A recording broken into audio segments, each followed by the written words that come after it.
Today we have Dr. Mamphela Ramphele, who is the co-president of the Club of Rome, joining us, and we are very pleased to have you, Mamphela. Do you want to say a few words just to say hi to the audience, please? Thank you very much, Roberto, and thanks to your audience, and I look forward to our conversations. Thank you very much, Mamphela. As usual, amazing speakers for this seminar series. The first thing I'd like to do is to thank everybody helping me. And the first person definitely is Sergei Kolesnikov, representing Synergy. It is the Center for Environment, Energy, and Natural Resource Governance, very interdisciplinary research group focused on energy policy, international law, and environmental sciences. Again, not just academics, but people who want to make change for real. I'd like to thank, of course, the Club of Rome, who hosted us, and all the speakers are also from the Club of Rome, which makes this event very, very valuable. At the same time, very timely for the 50th anniversary of the Limits to Growth. I'd like to thank the Conservation Research Institute at the University of Cambridge, which is actually the, let's say, the organization paying the rent. So, yeah. They are, of course, very much focused on biodiversity. So anything, as you know, this links a lot, even though we speak a lot about society, this links a lot to biodiversity at the same time, and that's what they research on. So everything which links to that. This is the David Attenborough building as well, just linking with that type of topics. I'd like to thank the Bennett Institute for Public Policy as well, very much focused on the society and how we can make a change, again, from the University of Cambridge. And then the Global Sustainability Institute at Anglia Ruskin University, which is, again, another interdisciplinary research institute, very much focused on making impact in the real world, not just academia. So as usual, I'm happy to give a short introduction. So again, background information linked to what we tend to speak about. First thing, I'd like to advertise the next seminars. So we already had, this one is the number 5, very much focused on the way humanity should behave, let's say, and how we basically want to make a change at the individual level as well. Next week, we will have myself going back to the big system level, trying to, with basically, again, technicalities and modeling, as presenting literally what used to be my PhD, that was updating World 3 to become more financially driven and end up ending up in the same results that was proposed in Limits to Growth at the beginning. So actually, that's, I think, interesting. And then Yayati Ghosh, that will kind of conclude the seminar series. So what I want to talk about today is the following. As usual, this slide, every time I present that, this is the team. Everybody, when speaks about Limits to Growth, thinks about Donella Meadows, Dennis Meadows, Jürgen Randers. That's actually the case. There is Forrester at the back with the modeling methodology. They became famous for modeling the world in the 1972.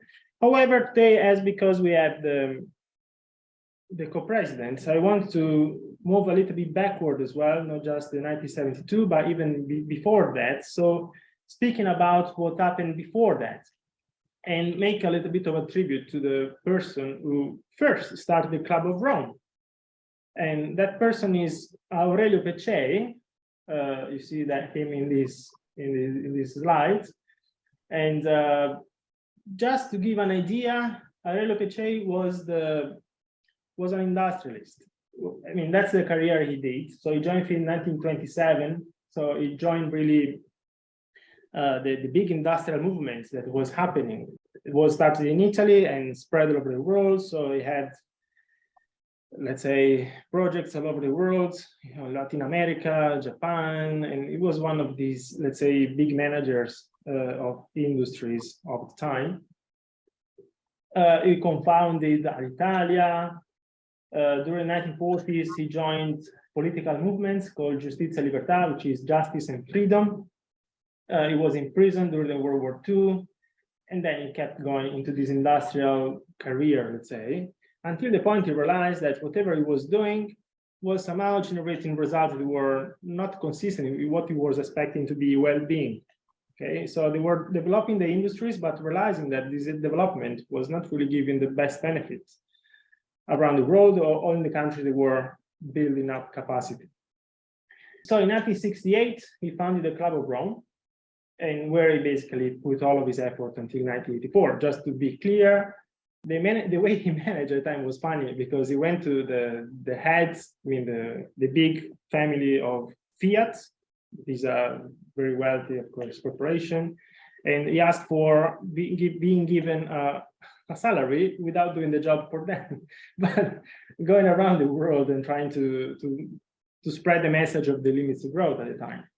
He wrote several books, Qualità Umana, The Quality of Humans, 100 pagine per avvenire, 100 pages for the future, and L'heure de la vérité, which is French, and the time of truth. Again, what I want to, my slides now are coming from this book, called Crusaders for the Future, that unless you know that, it was written by Gunther Pauli. That's, maybe people know who Gunther Pauli is. He's called like the Steve Jobs of sustainability today. He's a very famous person. Just to let you know, when he was 23, he became the assistant of Aurelio Peccei. And that allowed him to see what Aurelio Peccei was doing at the time and become very famous today. So as usual, the main role of Aurelio was to fund this thing, was to basically ask the question to, I mean, of course, bring together a Club of Rome for the first time and define the problem predicament of mankind and propose that to the MIT to build this model. And then, again, we usually say that the book of limits of growth was written 100% basically by Donella Meadows. But the reason why was not just because she was keen to do that, but because also she was pushed by Aurelio, because he was very keen to have a humanistic approach to the problem of the global predicament of mankind. So it didn't just be a big list of equations or a lot of technicalities, but just something that was touching the heart of people. So he pushed for Donella Meadows to do that. She did, and that's what happened after that. So from 1972 to 1994, his job was to engage. So if it was here today, he was the one going to COP27, COP26, COP28, and going around the world, all event possible, and try to bring people to understand and engage with this concept of the limits to growth. So that was the person we are talking about. So what he was, again, just because we have Mamphela today, I just wanted to speak a little bit about the dream of Aurelio Peccei. Again, the source is the Gunther Pauli of 1987. So again, as everybody that's get to the point of being an activist in this sort of after done a big career, he has focused on, understands that the old people, we can call them this way, or those that are already in career, tend to have less will for change. So he got, let's say, disappointed by his fellows, adults, as it is written in the book. And he was expecting that the young generation had a much better chance to make change in the future. But the youngs of the 1980s are today what are, again, the old one. Maybe that, I don't know if you find this kind of familiar today, right? Greta Thunberg, we even have the Pope Francis building up this community of young researchers every year in this conference. So, I mean, we are still there. It's interesting to see that they were thinking the same 40 years ago. So again, proposed platform to connect the young people to invent and create what the future will be. And his dream was really bringing together all of them from all over the world, trying to put in so kind of a declaration for the future. So the idea was, we want the young to make the change.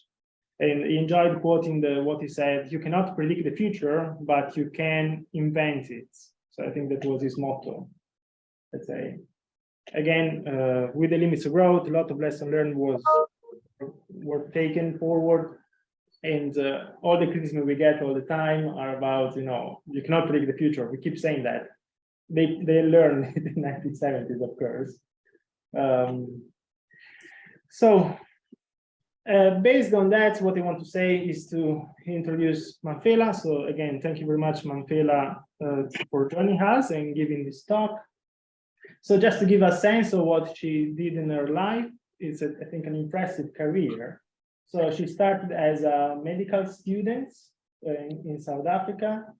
She did also bachelor's in commerce.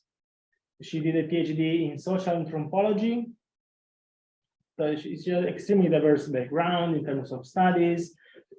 She joined the anti-apartheid activist movement. South Africa at the time was a very big thing. Again, that were the contextual issues of South Africa at the time, not really the limits to growth issue, but then, you know, that was one of the many elements that we had to change as part of a sustainable and just society.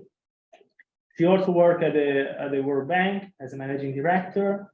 She's a trustee of several institutions, including the Nelson Mandela Foundation. Basically, she did it all. I mean, she became Vice-Chancellor of the University of Cape Town, co-founded a lot of organizations, including Remgro SA, is now co-president of the Rome 2018. She's chair of the Desmond Tutu IP Trust. She accomplished a lot. You know, she wrote a lot of literature as well. So books. She's now pushing a lot for the global equity for a healthy planet movement as well by the Club of Rome. And she obtained not less than 23 honorary degrees around the world in her career, which is a number I cannot even imagine. I mean, like unbelievable. Again, she managed to work. One of them was from the University of Cambridge in 2001 as well. Also Harvard. She's fellow in so many places. United States Medal of Distinction for Bernard College in the United States. In France, the Legion of Honor. So basically, I'm very pleased to have you, Mamphela, today. That's very honor for us to have you here. And in the context of what we try to explain in this seminar series, these are around the Health for All and the Limits and Beyond book, which were kind of the core for us. She had been supporting, of course, the Health for All movements, 100%. Also, I think supporting a little bit in the writing or editing. And she brought one of the chapters about Limits and Beyond, which, as you saw last week, was led by Ugo Bardi, which is titled "A Remanaged Future for Generation to Come, Life on a Healthy Planet." So I suggest for you to go and take the book and try to read that. It's a very deep read. So based on that, I think I spoke already more than enough. So Mamphela, I leave the word to you now, and I stop sharing as well. So thank you very much. Thank you very much, Roberto. I just want to use this opportunity for us to have a reflective moment. We are in a world which is in serious trouble. Mother Earth continues to send us messages about the need for us to return to the essence of whom we are as human beings. We are a relational species that has unfortunately become addicted to having rather than being.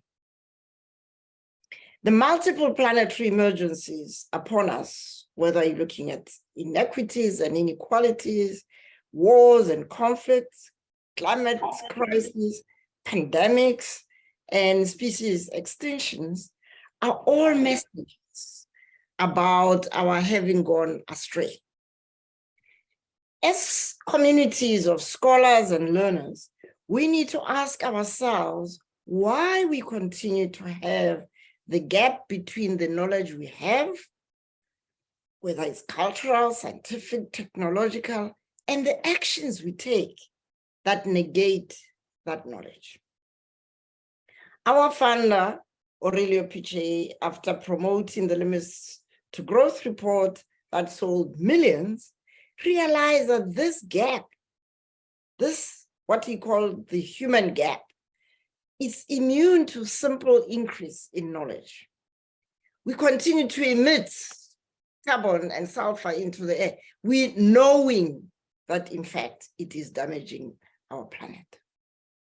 So what is clear from a review of 50 years after the publications of not only the limits to growth, but also before it is too late, which Aurelio Piche published with his friend Ikeda in 1984, and then he sponsored the publication in 1998 called No Limits to Learning. His dream was clearly to get humanity to relearn what we already know and live as the relational species that we are. The Club of Rome, over the last 4 years of my co-presidency with Sandrine Dixon de Klerk, has turned its attention to exploring how human beings might learn anew how to be human. We do so by looking, amongst others, at case studies of how self-organizing communities work to sustain the indigenous signs inherited from their ancestors as treasure troves to draw from, to address the multiple challenges that these self-organizing communities face. So in this talk, I would like to focus on some of the core elements of those lessons. First, consciousness of our inner self. The holism and the inextricable connections between our spiritual, our mental, and our physical beings that constitute who we are as human beings, including our infinite capacity to learn, is important. Second, self-liberation from the having addiction that we have to the being fully whom we are created to be is critical. Humans are created to be free to express their unique selves in harmony with the ecosystems they are part of. So freedom from mental slavery that continues to hamper the fullness of our human beingness remains a challenge. Third, the inextricable interconnectedness and interdependence of our humanity within the web of life must find expression in the socio-cultural, economic, and political relationships and institutions we are in, so that we can show the best of ourselves. The best of ourselves should emerge from the kind of relationships and institutions that enable us to be the best versions of our humanity. This, in my part of Africa, we call Ubuntu. So let's go back to the beginning with consciousness. Consciousness is the essence of aliveness. To be alive is to be conscious. As Desmond Tutu used to say, I am because you are. This consciousness is not just being aware of, but it is a deep realization. Life is about being aware of one's place in the ecosystems we are part of. People who go through life without full consciousness of whom they are remain unrealized human beings. It was this consciousness that inspired us as student activists in the late 1960s to stand up and reject the idea of being defined by our oppressors as non-Europeans. Just pause and think about it. Most of you are Europeans. Imagine if someone came and called you non-Africans or non-Asians. It is a preposterous way of engaging with people. So we asserted that we are not defined by our oppressors, but we have our own true essence as Africans who are Black and proud of ourselves. We are not anti-apartheid activists, as people often refer to me. We were freedom fighters. We were fighting for social justice and the re-establishment of Ubuntu as the shared value system. Unfortunately, my country jettisoned this consciousness movement that freed us from the fear of the oppressors and enabled us to challenge the racist, sexist, and extractive colonial apartheid system that eventually set us free. Remember June 1976? High school students, because they became conscious of the power they have to say no to being forced to learn through the language of the oppressor, Afrikaans, they said no. And they opened the floodgates for the freedom we're enjoying today. Post-1994 South Africa has yet to redefine itself as a society that draws on Ubuntu to establish an accountable democracy where social justice reigns. My country is in the public media for the wrong reasons most of the time. Post-colonial Africa, as in general, is still wrestling with the same problem as South Africa. We need to return to our ancient wisdom of Ubuntu, Umenala, to stop emulating the socio-economic systems that are based on extraction of value from people and the planet. Consciousness is the essence of being human, and that enables us, and when you observe self-organized communities, it enables them to make sense of their circumstances, however challenging. They draw on the strength of their heritage and rise to the futures they shape. So let's look at the second concept of self-liberation. Self-liberation is a capacity we all have as human beings. The greatest impediment to self-liberation is fear. Fear of the what if, fear of the unknown. As a Black person, a woman, and a rural village product of a self-organizing community, I learned to liberate myself into the unique being I am, nested in very rich supportive relationships. It is a road well less traveled, more so at that time than now.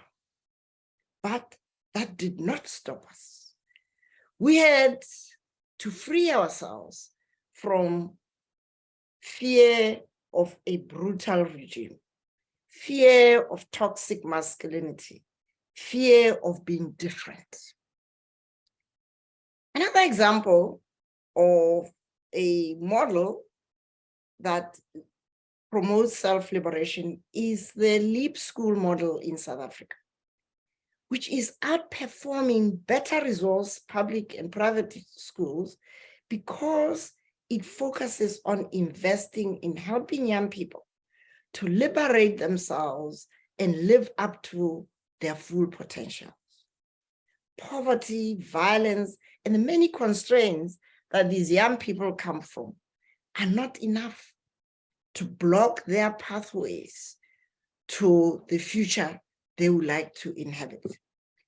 We have more than 3,000 graduates of this system who are giving back to their communities as teachers, as accountants, as innovators, and as community leaders. So self-liberation is a critical success factor if we are to emerge from these multiple emergencies we face. The final concept I want to return to is that of human interconnectedness and interdependence within the web of life. It is a matter of returning home, learning to become fully who we are. The COVID pandemic taught us anew that what matters in life are our relationships. Good relationships within families, communities, and institutions enhance resilience against the COVID pandemic. Ubuntu is good for humanity. It makes us whole. Africa was supposed to have seen millions of unattended to corpses in the streets, in the villages, because of its vulnerabilities and its weak institutions. But this did not happen. Why? Resilience born of self-organizing communities and the genetic makeup that evolved over time made it possible for Africans to be much more resilient than they were expected to be in the face of COVID. Scientists to date still don't know how this happened. Is there any reason why we as a human community cannot start now to learn anew how to be human in the face of the multiple planetary emergencies we face? Policy change alone cannot change the world without the change in our consciousness and our self-liberation. I believe that we are being given an opportunity to start the learning journey for a future that can emerge from a shift in consciousness, a jettisoning of fear of the unknown, and the embracing of our relational selves within the web of life. That's what Mother Nature is sending as a message to us. Thank you.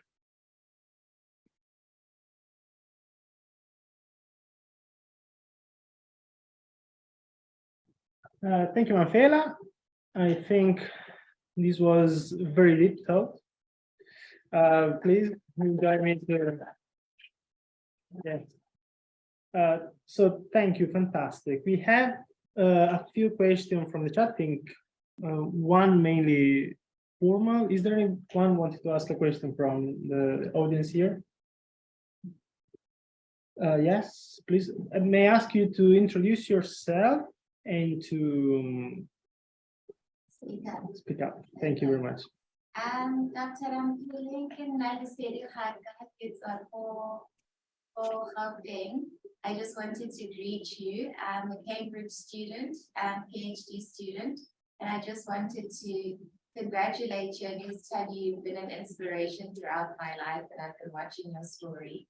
The struggles have been tough, but you keep on going. So I just want to say your generation inspired us to be here. So Ganobuha Udu, and I hope to see more of us, more Cambridge, Liverpool, Oxford, Liverpool, Harvard. So Ganobuha Name. And keep going. You are the leaders we are waiting for. Thanks. Thank you very much. Any other question from the audience? Okay, so let's go. Jürgen Nagler. Let's see if I can manage to let him ask his question automatically. One moment. Okay, ask you unmute. Thank you so much, Dr. Ramphele. Thank you so much for your inspiring messages and being so authentic. It means a lot. My name is Jürgen Nagler. I work for the United Nations Development Program. And I'm doing my PhD on the role of mindsets. So I was very interested how you talked about the role of consciousness.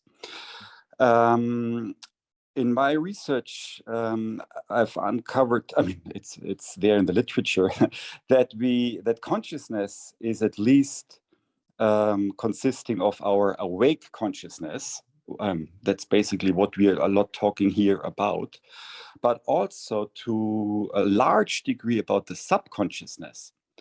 And by some estimates, we are creating our lives by 90% from our subconsciousness. What do you see as best methods to shine light on our mindsets and on the subconsciousness? How can we shine light on it, and how can we shift it? Thank you. Well, thank you very much for raising that issue. I mean, mindsets are, in my view, a result of both the subconsciousness and the consciousness. But why I focus on consciousness is that we now know that you can, in fact, by being willing to travel into yourself, reach into those subconscious elements that we tend to push away because we are uncomfortable with them. Even though, I mean, they say subconsciousness happens when we are not fully awake. But we know that the human spirit, the mind, and the body are inextricably linked. So you can access, in my view, your subconsciousness if you allow yourself. People say you meditate, others will have traditional healing rituals to do that. So for me, and this stems from the experience we had as young people growing up in a society that had defined us as none the oppressor. I mean, I don't know that people realize just how destructive that is. To not only humiliate people by denying them access to the resources which are in fact theirs, but you then justify that denial of equality with fellow human beings by defining them as non-person, not fully human, and therefore not deserving of the equality and the social justice which is demanded of us as human beings. And so, in my view, and judging from both the case studies we've looked at, but also my own personal story, is that it starts with a willingness to sit and ask very difficult questions of yourselves. We had to ask ourselves as young medical students, how can we expect to defeat a minority oppressor if we define ourselves as non-them, non-white, non-European? It's like women who aspire to be men because men are powerful, rather than being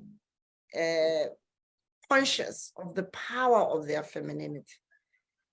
But in my case, because I was not only a Black person under oppression, but also a woman in a very highly patriarchal, toxic masculinity environment, I had to tackle that as well, even within the comradeship or the company, the supportive company of my fellow activists. And so I would suggest that we have to find space to travel into ourselves. We have to find space for conversations about what we discover down there, either with our fellow within institutions or within the homes or with friends, but also for those who have access to those facilities with coaches or mentors or even therapists. Because shifting one's mindset from believing that you are less than, that you are powerless, and that your fear of expressing yourself is valid because you are not really able, you don't have the power to do what you desire to have. That can't change, and no one can change your mind from outside of yourself. But it is creating the environment, and in our experience, that environment is created through supportive conversations. And being in Africa, we do that in a circle. And that circle can be as small as you like or as big as you like. Now, the Leap School model that I refer to operates in the poorest areas of South Africa, Langa, Gugulethu Philippi in the Western Cape, Deep Sloot in Gauteng, Alex, which is also another absolutely destitute environment, and in rural area of Kasikukuni, Jennifer's. Those young people who come into that space, I mean, burdened by the sense of inadequacy. And what the healing circles that John Gilmore, the founder of the Leap School, sets up in the life orientation, which is the first period of every day of school, is the space that helps those young people to liberate themselves, to discover the power they have, the talents they have, the capacity they have to learn. And so I cannot but continue to believe that we as a human family have within us the capacity to be the best that we were created to become. But we've got to have the courage to confront the inner person who tells us that we are less than, we are inadequate, and we shouldn't try and disturb the peace. Okay, thank you, Mamphela. Thank you, Jürgen, for the question.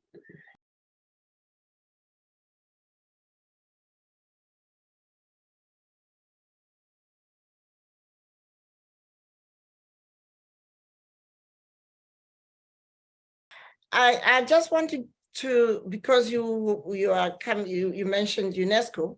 The good news is that the Club of Rome has a partnership with UNESCO within what we call the Bridges Coalition. It's a network of universities that are re-examining the idea of the so-called the sciences that operate in silos. That human beings are not mathematical or science or humanity. We are holistic. So if UNESCO wants to add value to this enriching of the educational experience of everybody from preschool all the way to university, we need to be promoting the kind of education that bridges across these silos of disciplines. And we are very excited about some of the partners in that network. Who, there is one in particular called the Learning Planet Network, #Learning Planet Network. They are based in Paris, and every year we have a Learning Planet Festival to celebrate this idea that, in fact, if we were to transform our learning and educational institutions into places that bring out the best in human beings, and not just places that certify people with a PhD or a master's or whatever. we would be able to shift mindsets, as Jürgen was saying earlier on, because young people, once they realize that they don't have to be defined by the biases that say that they can't do mathematics because they are from a poor environment or because they are women, but that everybody has an infinite capacity to learn. But what's needed are institutions that bring out the best. And so UNESCO has a unique role to play in promoting the kind of learning that harmonizes ourselves as human beings with our ecosystems and promotes this interconnectedness and interdependence, not only between ourselves as human beings, but also to see the connections between mathematics and the arts and the science. world. Yes, indeed.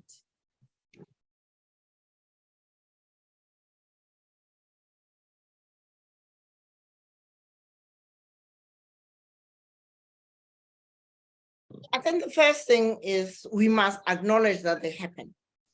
Graça Machel, as far back as the early 2000s, was asked by the then Secretary General Kofi Annan to do a study of the impact of conflicts on young people. And she produced a very comprehensive report for the UN about rape as a weapon of war. But I haven't seen any action taken by the UN, whether it's UNESCO or UNDP, in specifically addressing this. It's left as a problem of welfare and humanitarian aid. It is not. It is a lethal weapon. And we got to acknowledge. So that's why I said to Jürgen earlier on that mindset change starts with acknowledgement of what is going on. But we're talking around it.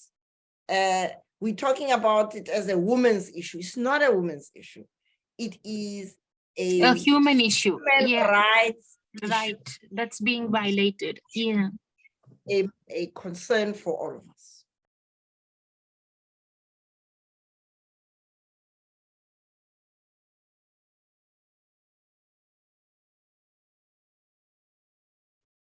Well, I think the global, the global institutions must acknowledge, as I said towards the end of my talk, that it's not only the issue of addressing policymakers. It is also about tackling at source, the source of the problems, the mindset that says it's okay to do things which are clearly in violation of the dignity of people. But I really believe that the UN has to also recognize that its own profile, its own constitution, as an institution set up after the Second World War, it needs fundamental reform, because the dominance of the victors of the Second World War in international institutions like the UN, the World Bank, and IMF is undermining mindset change on the global scale. Thank you. So I'll go now to pick a question from Gaia Schiavina.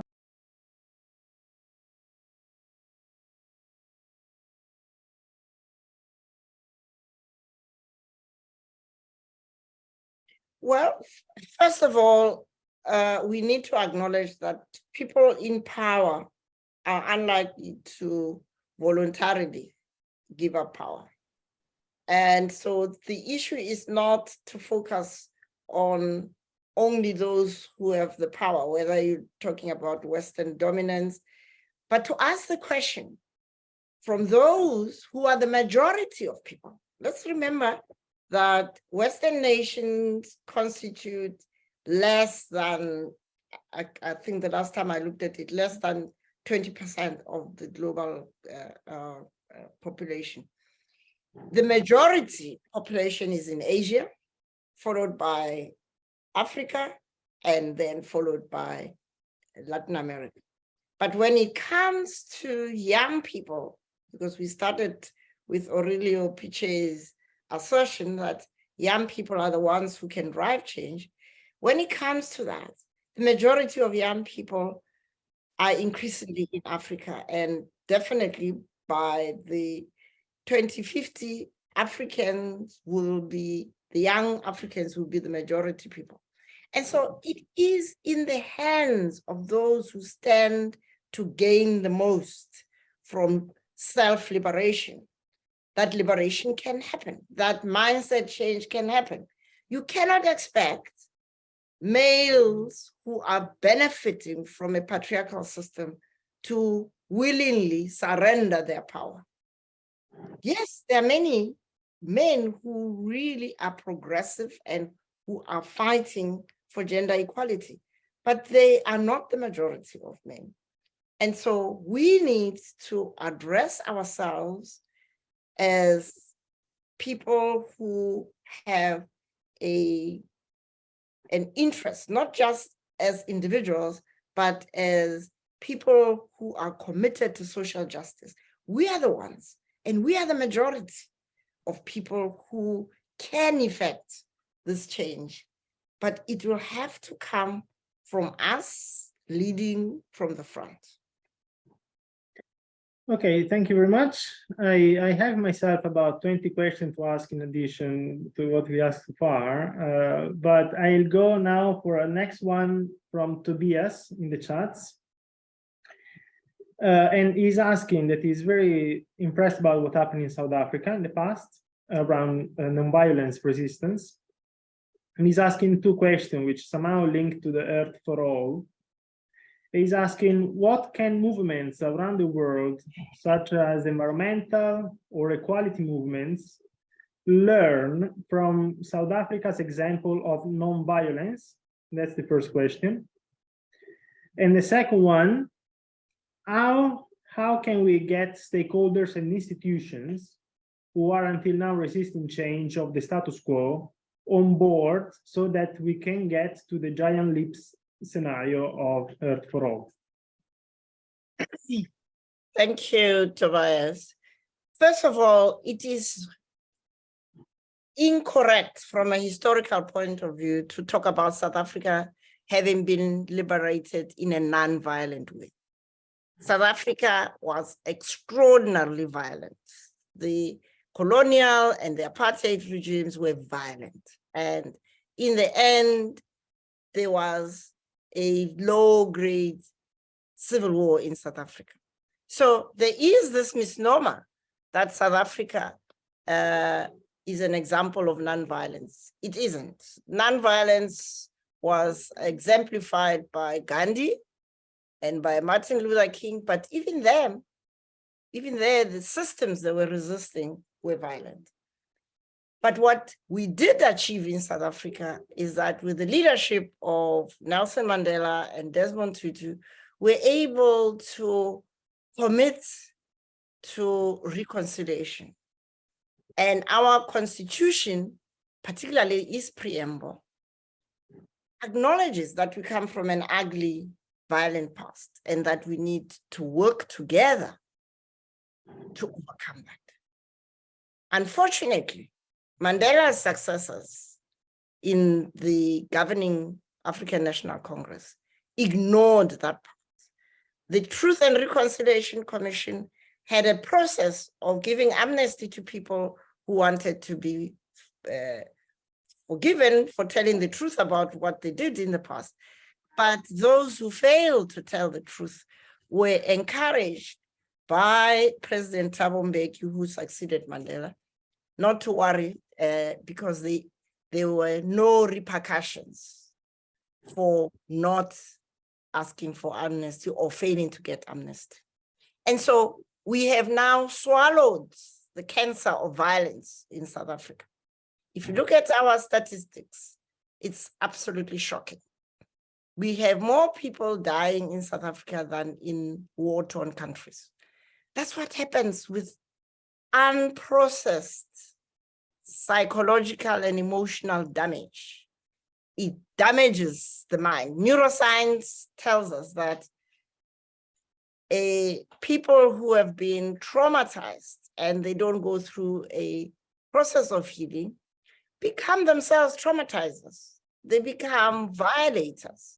And that's what's happening in South Africa. So I refer to it in my introductory talk because I believe South Africa needs to have major interventions to heal itself from this swallowed in violence.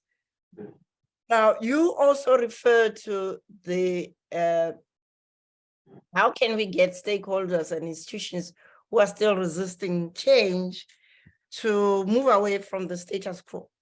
One thing we know, as I said earlier on, is that people who benefit from the current system are very rarely willing to move to the next one. So the F for all scenario of the giant leap is an aspiration, but it's not going to come from convincing people. Aurelio Piche failed to convince the policymakers 50 years ago that we need to stop emitting and we must stop extracting from the environment. And even today, we are not going to convince policymakers by simply having this aspiration of a giant leap as set out in our book, Earth for All. It has to be worked at. Each one of us, where we are, we've got to look at our institutions and say, how can I have an impact on my institution so it can become part of this giant leap that we talk about? How can I shift the mindsets of my colleagues who continue to drive these big energy guzzlers and who continue to who remain addicted to having more and more? I mean, why should a family have more than 2 cars? No. Yes. But there are families that got 5, 6 cars. Why? It's more about the status they derive from having. And the damage they are doing to our environment is very far from their minds.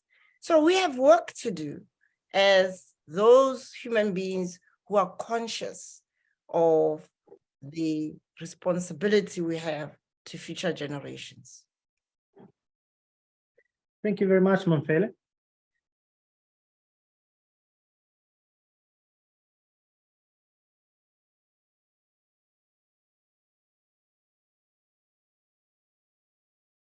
I was fortunate to be born in a rural village and to be brought up by my great-grandmother, who was widowed, very young, totally illiterate, but she managed to protect her daughter, who at that time, because she was so beautiful, that is her daughter, that they used to kidnap such beautiful kids, I mean, young girls, and marry them off.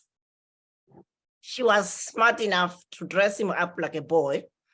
And then when she was of age, she made an arrangement with a distant family for her to be married by a decent gentleman. So I come from a family of very powerful, strong women. And so I learned from them the power of the feminine. They were very traditional women. They were not like me. They were not rebels. But I was able, because of my education and the spaces I was in, to take it further into not only talking about being free as a Black person, but being free as a woman, being free as a person with a different viewpoint. So the achievement of this self-liberation was a journey. You don't wake up in the morning and you are free. You have to work at it.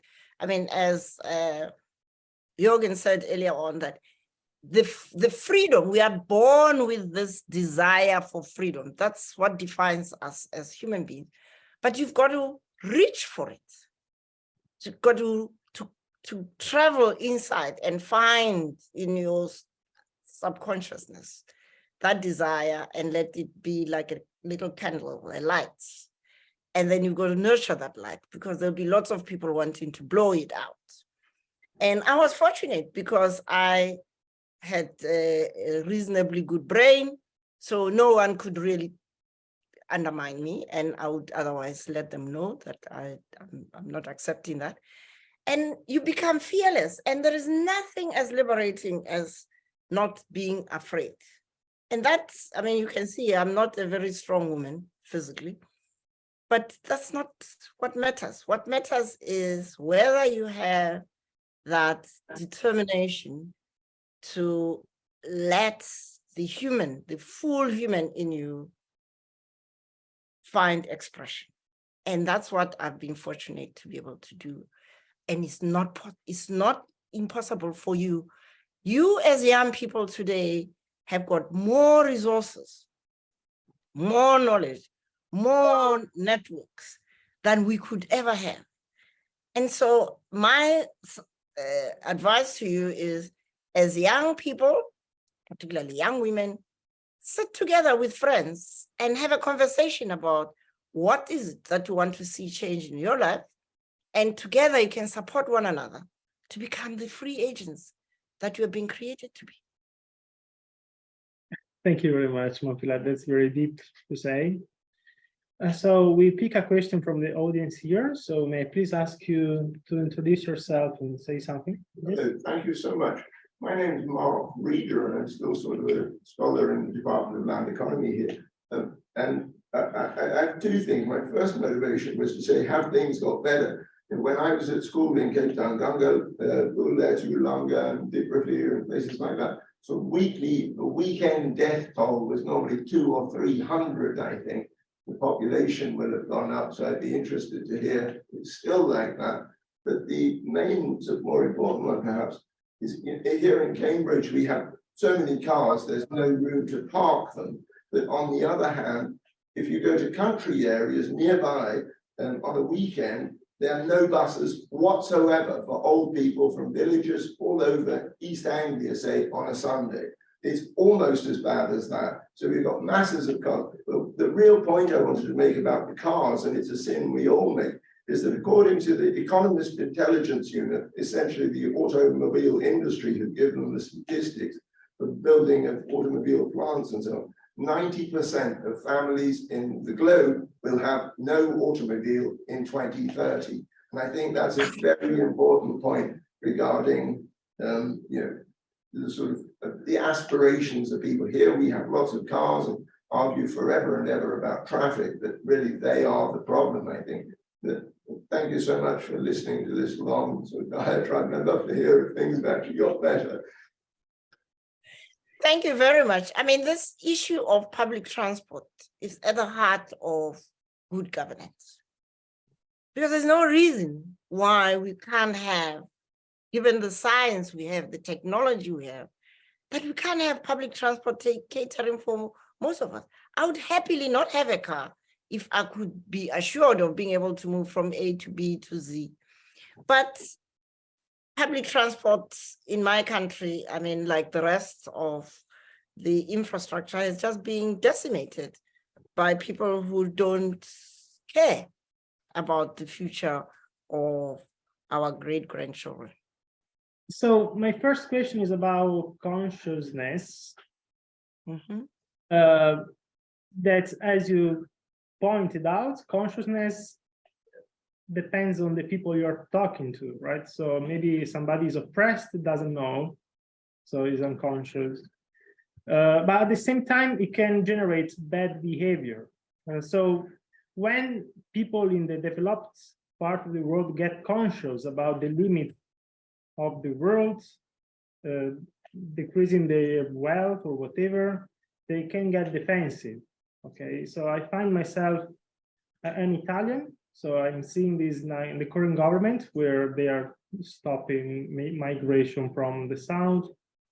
I'm seeing this in Brexit, where the biggest reason why Brexit happened was the problem of mobility of people. They didn't want people to come in the UK and take jobs. And at the same time, if you, so my challenge is when I talk to people in my country or in the UK, what can I tell them about consciousness to help them take decisions which could benefit everyone rather than just themselves?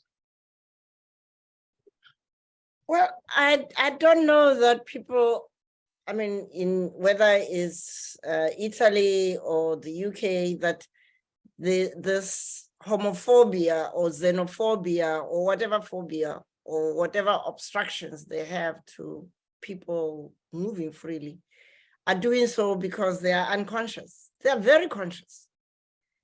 We mustn't forget that the people who are now being kept out from the African continent come from countries that were decimated by European countries during the colonial period.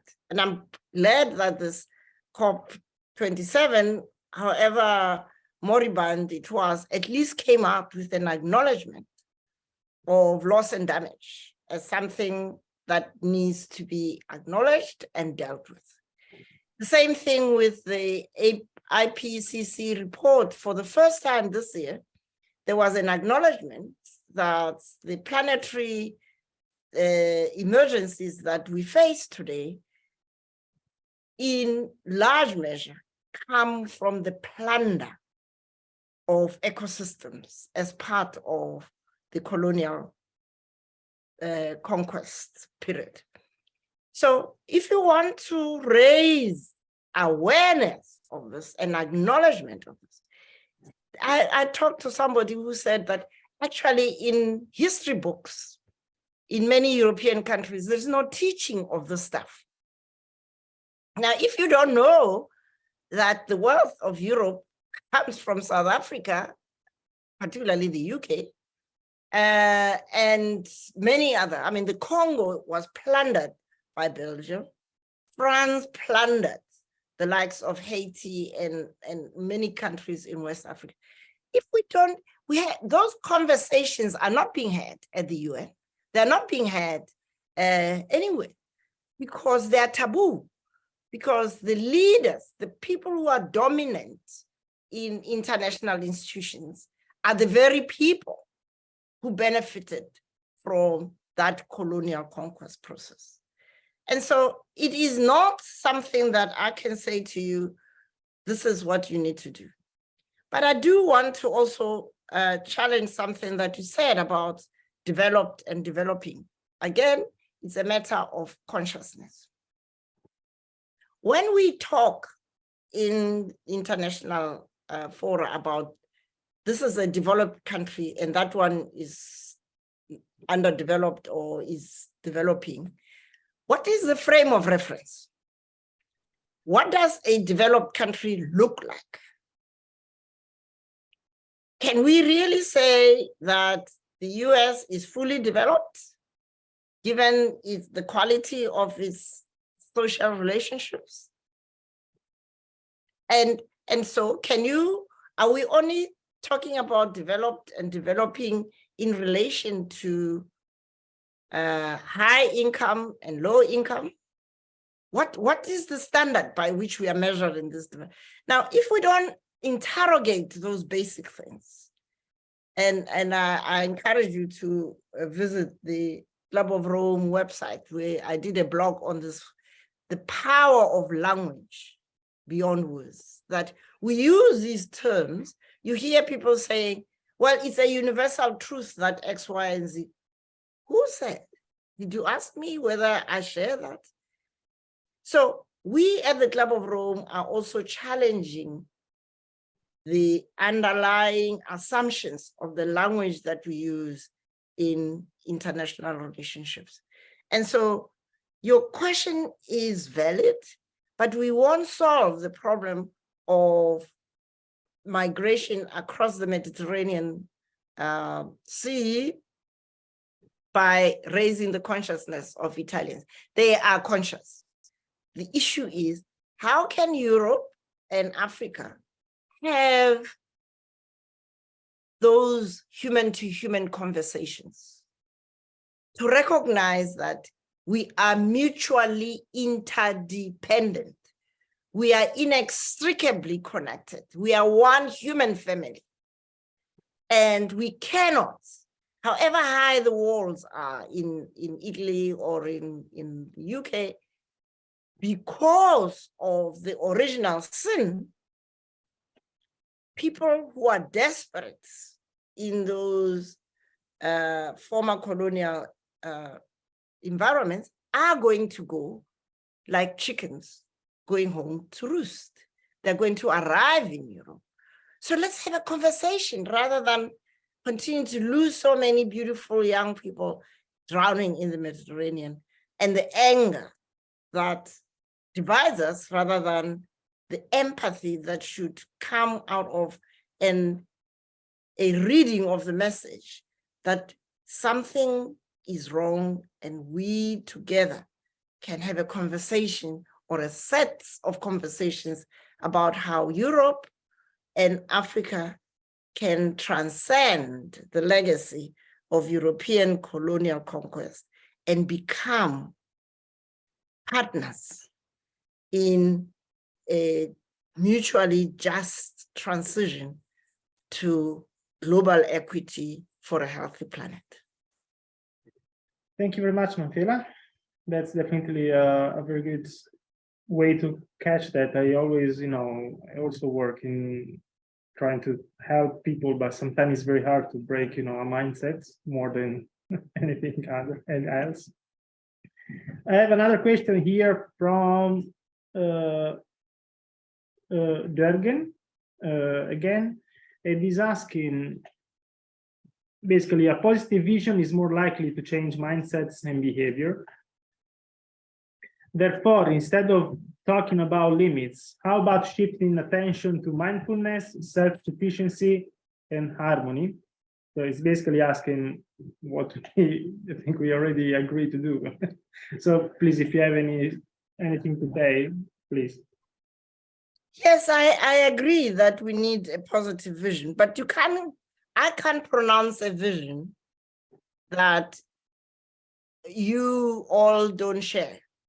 And that is why these conversations in circles where we are doing eye-to-eye contacts are essential for us to discuss what kind of world do we want to live for our grandchildren, and how do we achieve it from where we are, and how can we use our comparative strengths and knowledge systems to be able to get to where we want to be. I agree that mindfulness is important, but mindfulness without transformative action is not helpful. It becomes an indulgence. Okay, thank you very much for this. I see that there are not other strong questions from the chats, unless people please tell me. I would ask another question myself at this point. And my question is about time, in the sense that other people in the previous seminar asked about how much time we have to shift the world. We are late, climate change is destroying everything, and so on. And I am also aware that when we speak about consciousness, it tends to take time to reach consciousness. I mean, if you want to change a person, make it a conscious, unless you are Eckhart Tolle, who gets conscious from one day to the next. Somebody cited him as well in the chats. That takes time. So my question for you is, how do you think we should invest in making people more conscious in the context of having little time to really shift things around. You know, a colleague of mine whom you know, Carlos Pereira, who's vice president of the Club of Rose, Alvarez Pereira, alerted me to this concept of time. You know, we as modern human beings are forever focusing on how little time we have for everything. We don't have enough time to meet people. We don't have enough time to reflect. We don't have enough. So time is an elastic concept. It depends on your mindset. If you are looking in the short term, you're always going to feel under pressure that there isn't enough time. What we have to do is to learn from Mother Nature. There is a book which I would love to recommend to all of you called Building Innovation on Millions of Years of Nature's Field Studies. So Mother Nature has been at work, whether we cooperate or not. If you look at how natural ecosystems regenerate, even after many, many, many years, because Mother Nature doesn't give up. So the idea that we don't have time to change our lifestyles, our way of relating to the ecosystems we inhabit, maybe what we feel, but the fact of the matter is that, as someone said, the ecosystems will always find a way of regenerating themselves with or without our help. But we are on a suicidal path, as Antonio Guterres said, because we are at war. We have declared war against nature. So I think the issue is where we start. Let's start by stopping to do the things we know are destructive, and do more and more reflection, whether it's in conversations or in meditation or mindfulness, about what can I do differently? The wastefulness. I mean, I live in a country where we dump food, but children go to bed hungry. It just doesn't make sense. It's not something that needs time. It needs a focus away from destruction to regenerative approaches to life. And then we are in harmony with Mother Nature. And I can tell you, she's very generous. She will help us along. Thank you. Thank you very much again. Amazing hearing you talking about these things. I have then another question from the audience. Please, if you want to come closer as well, or from there is fine. Thank you so much. I absolutely agree with what you've just said. I'd like to take up the point of Jürgen Nagler. Thank you very much for the question. Regarding sort of self-sufficiency, I'm an agricultural scientist actually, but I'd make two comments really.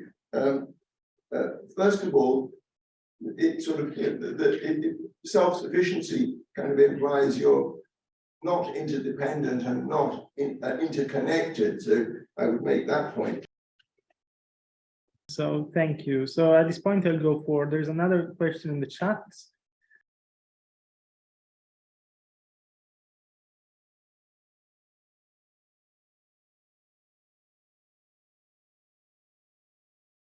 Yeah. I get the question.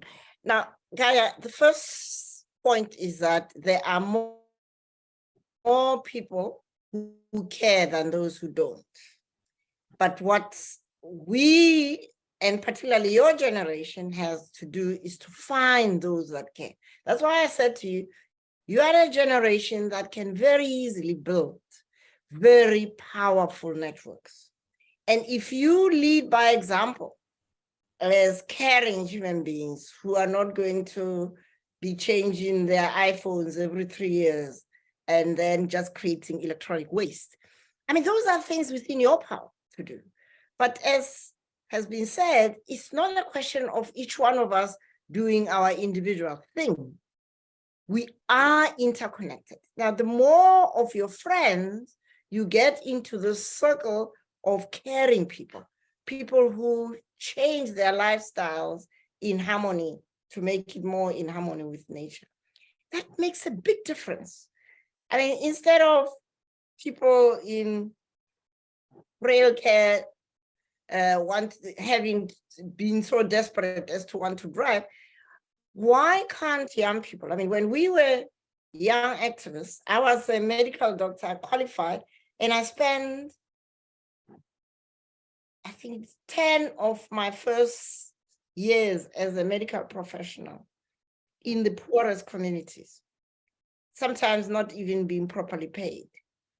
But that was not, the pay was not important. What was important is that through exercising my knowledge as a healthcare professional and working with people to help them in the self-liberation process, we're able to shift the country.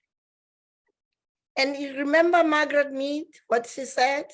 Never underestimate the power of a few caring individuals to change the world. And if you go back in history, it's the only thing that's ever changed the world. So Gaia, you are on it. Just get on it. And imagine if all university students, all young professionals, all young innovators were to be in this mind of what can I do? How can we shift the needle away from waste, away from I don't care to I care? And you feel better. Let me promise you, you may not have money because you are working in a poor community, you're not getting paid well, but you are happy because you are doing something that makes you whole inside. Fantastic. Thank you very much. I assume Gaia will be happy about this answer as well. So I'll ask the very final question. We have 1 minute left, so I will just be quick. My question is really the link between what you said and everything else that was said in the previous seminars. You know, people like Jorgen Randers build the Earth for All model. My question is for you, what is your view on models? In the sense that the models tend to be very powerless in comparison to, you know, political speech, activism, things like that. When they build a new indicator called social unrest index, they had the human well-being index. They tried to demonstrate them somehow. And again, it's very hard to model things like consciousness or, you know, people will or anything else. So my question for you is simply, what do you think about the role of models for the future of the Club of Rome, for example, or anything else? Well, models have their uses. They give us a sense of within certain parameters, this is what we can expect. But they're not the answer to the problems of planetary emergencies. Models on their own cannot help us to shift our mindsets away from the destructive path we are on to a more regenerative pathway. We need to use the space that models create in warning us, as the limits to growth models of 50 years ago were so prescient, because what's happening now is what they said then would happen if we didn't change. And of course, knowing all of that information, we still went ahead and we are where we are. Now doing more models that will show that if we continue, it will continue to be the same. It's not going to be a sensible way to be like, as Einstein said, doing the same thing over and over and expecting a different result is the definition of madness. And we are demonstrating some madness as a human race. As Guterres said, that this war we have declared against nature is suicidal. And suicide, we know, results from where people lose their sense of perspective. And so my call to all of us is, we know enough from all the models that have been done what to expect.